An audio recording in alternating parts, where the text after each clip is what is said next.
Have you ever sat in a meeting with a fantastic idea in your head, but your mouth just wouldn't open? I have.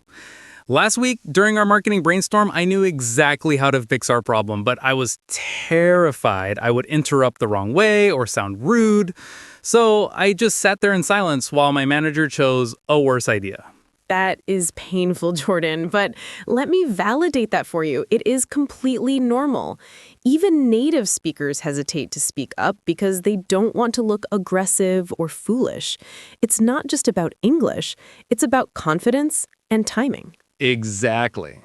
Welcome to Hero English, the workplace survival series where you can learn how to speak like a pro and work like a hero. Today, we are solving that silence. By the end of this episode, you will know exactly how to interrupt politely and propose a new idea with authority. Here is your listening mission for our opening dialogue. Anna wants to change the project plan. Listen closely. Does she say, "I want to change this"? No. Find the specific phrase she uses to introduce her new concept gently. I'm ready to find it. Let's hear it. Let's start.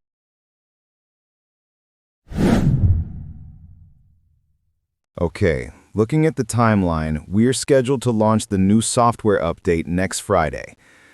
The team is pushing hard, but I'm worried about the testing phase. We are cutting it very close. I see what you mean, Tom. If we rush the testing, we risk bugs, and the clients will be unhappy. Actually, I've been thinking about this timeline. Oh, what's on your mind? Do you think we should delay the launch? Well, delaying the whole launch might look bad to the stakeholders, but what if we rolled out a beta version to just 5% of the users first? A limited beta release. I hadn't considered that. It would solve the testing pressure. Exactly. I'd like to propose we frame it as an exclusive early access program. That way, it doesn't look like a delay, it looks like a marketing strategy. That is actually brilliant. It buys us 2 weeks of extra testing time without upsetting the board. Do you want to pitch that in the stand-up meeting this afternoon? Sure, I can do that. I'll just draft a quick outline before we go in. I want to make sure I have the numbers ready to back it up. Perfect. Let's do it. That takes a huge weight off my shoulders, Anna. Thanks for speaking up.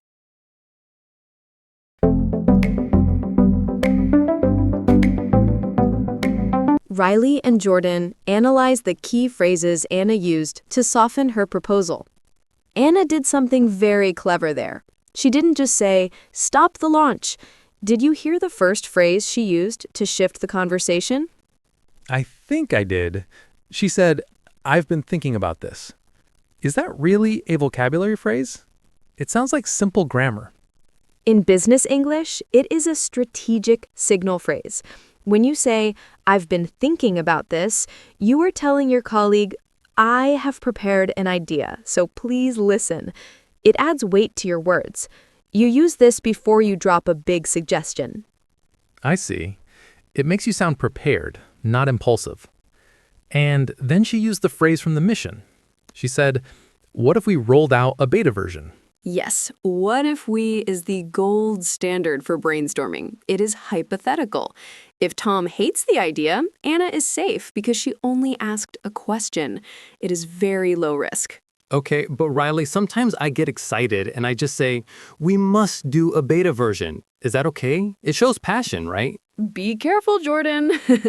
"We must" sounds like a command. If you are talking to your boss, that sounds aggressive. Instead, use Anna's third phrase. I'd like to propose we frame it as... The verb propose is formal, professional, and respectful. Got it. So, "we must" is too bossy. "I'd like to propose" is professional. I'm writing that down right now.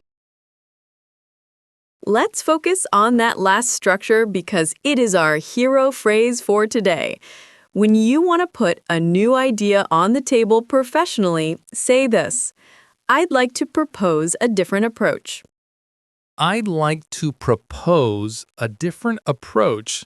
That sounds very serious. Can I use it for everything? It is perfect for meetings or talking to management. Let's look at the 3 variations so you are ready for any situation. First, the professional or upward version for your boss. I'd like to share a suggestion regarding the timeline. I'd like to share a suggestion regarding... It sounds very polite. What about when I am just talking to Tom, my teammate? For a neutral colleague, use the what if method we heard Anna use. What if we tried doing it this way? It invites collaboration. And for a work friend? Like when we were grabbing coffee and I have a crazy idea? Keep it casual.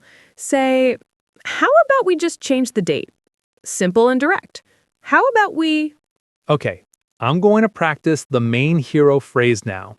I want everyone listening to repeat after me. This is your weapon for the next meeting. Short pause.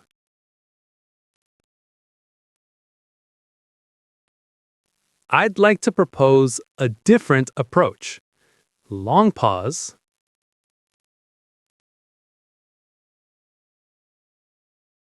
I'd like to propose a different approach.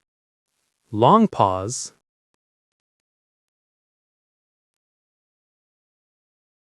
I'd like to propose a different approach.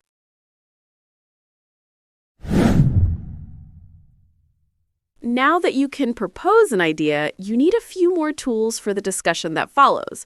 The first advanced phrase is play devil's advocate. Play devil's advocate? That sounds intense. Does it mean being mean or difficult? Not at all. It means arguing the opposite side just to test if the idea is strong. You might say, I love this idea, but let me play devil's advocate for a moment. What if the client says no?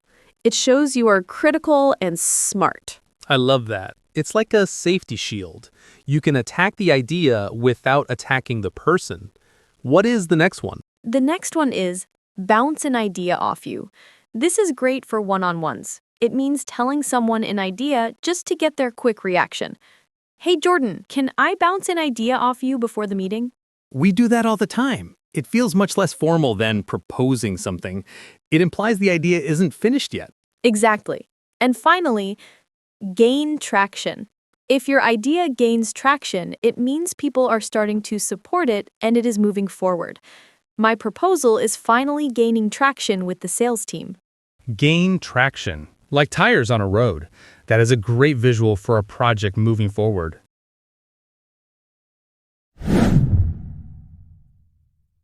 Riley, I have a question about the why. Why did Anna have to be so careful? Why didn't she just say, Tom, the timeline is wrong, change it? In some cultures, being direct is seen as efficient and honest. That is a fascinating point. In many Western English-speaking workplaces, especially in the US and UK, we value egalitarianism, or equality, in conversation. Even if you are right, giving a direct command to a peer can be seen as trying to be their boss. So it's about social status. If I give a command, I am acting like a superior. Precisely. By phrasing it as a suggestion or a question, what if we did this? You are inviting the other person to co-own the idea. You are effectively saying, let's decide this together. It builds consensus. That makes sense. I remember once I told a colleague, you need to fix the font. He looked so offended. I didn't mean to be rude. I bet he did. He probably thought you were criticizing his competence. If you had said, might we consider a different font? He probably would have agreed immediately. The soft language lubricates the social friction.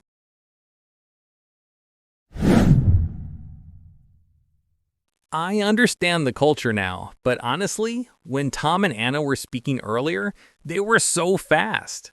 I'm worried that if I pause to think of the polite phrase, the moment will pass.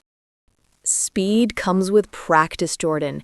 We are going to listen again, but slower. This time, I want you to focus on the melody. Listen to how Anna's voice goes up when she says, what if we rolled out a beta version? She makes it sound exciting, not like a complaint.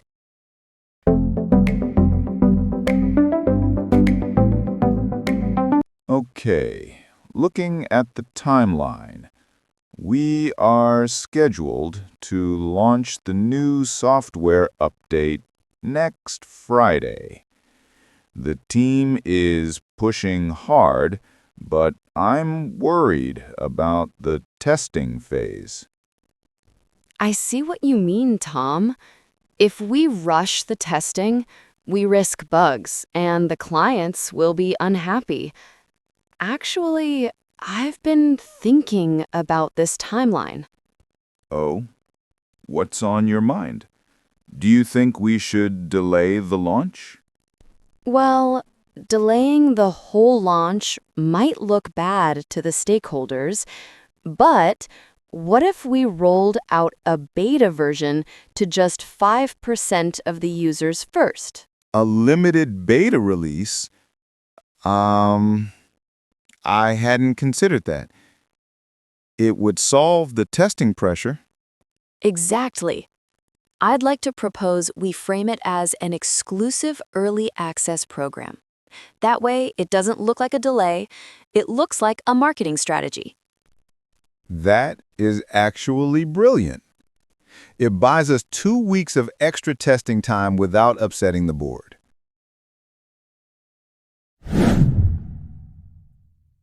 We have a great question today from Miguel in Spain. Miguel asks, I am the most junior person in my team. I have ideas, but I feel shy to use phrases like I propose. It feels too big for me. How can I suggest things without sounding arrogant? This is a very common concern, Miguel. If I propose feels too strong because of your seniority, you can shift to an observation strategy. The observation strategy? How does that work? Instead of saying, we should do X, you state a fact you noticed and ask if it's important. For example, I noticed that our competitors are using video ads. Is that something we could explore? Oh, that is smart. You aren't saying make video ads. You are just pointing out a fact. Exactly. You are the humble observer. Another great phrase for juniors is, would it be helpful if I looked into, for example, would it be helpful if I looked into video ad costs? You are offering help, not giving orders. I love that. So, Miguel, try, I noticed that, or would it be helpful if? Simple and safe. All right, let's see if you can use these phrases under pressure. I'm going to be the boss. I give you a problem, and you have to jump in with a suggestion using a hero phrase. Ready? I'm ready. And listeners, you try to answer out loud before I do. Scenario 1. We are in a meeting. I say, sales are down this month, and I don't know why. You want to suggest a discount campaign. 3, 2, 1, go. What if we tried running a short-term discount campaign? Perfect. What if we tried is excellent. Scenario 2. I say, this project deadline is impossible. We can't finish the report by Friday. You want to suggest asking for an extension. Go.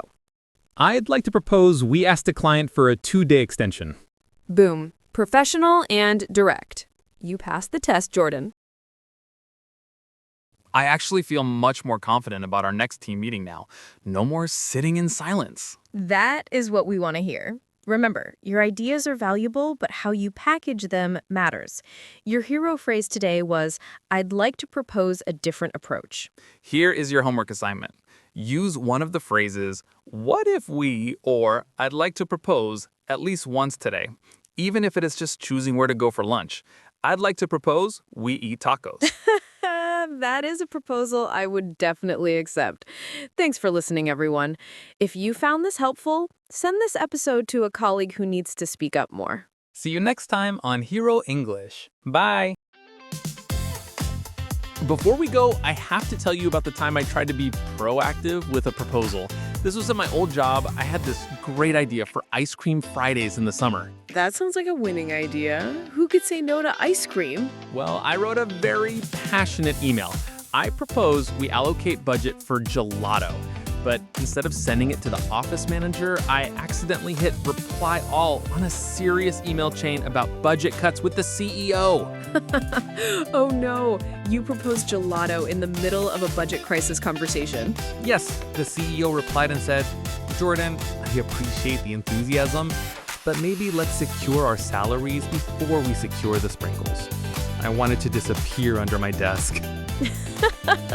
At least you gained traction, just not the kind you wanted.